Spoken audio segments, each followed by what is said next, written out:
Le réveil Skyrock PLM. L'escadron d'hélicoptères 165 a réalisé un entraînement de sauvetage aéromaritime dans le golfe de Fos-sur-Mer dans les Bouches-du-Rhône.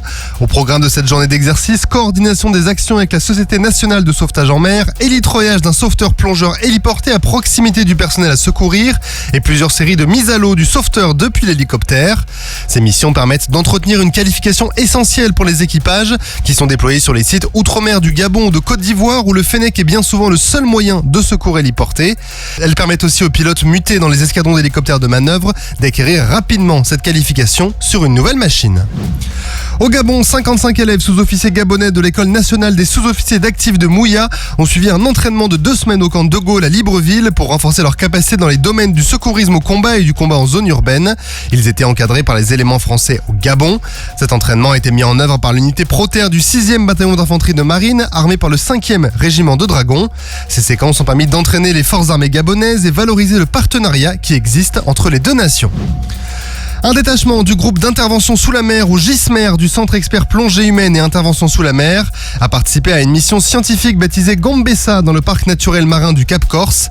Cette mission de la société océanologique Andromède Océanologie vise à photographier, étudier et caractériser le monde sous-marin. Cette expédition est notamment l'occasion de revenir sur une découverte faite il y a 10 ans, à savoir des centaines d'anneaux dessinés sur un fond d'une centaine de mètres de profondeur et dont l'origine reste inconnue. Ainsi, le GISMER, avec le véhicule sous-marin téléopéré 2000 mètres Diomède et une nacelle de système de récupération de torpilles s'est engagé pour prélever des roches et des sédiments issus de ces formations. Leur étude pourrait permettre de valider des hypothèses sur l'origine de ces sites. L'unité d'instruction et d'intervention de sécurité civile numéro 4 arrive. Le président de la République Emmanuel Macron avait évoqué en octobre sa volonté de créer une UISC spécialisée après une campagne de lutte contre les feux de forêt particulièrement éprouvante l'année dernière.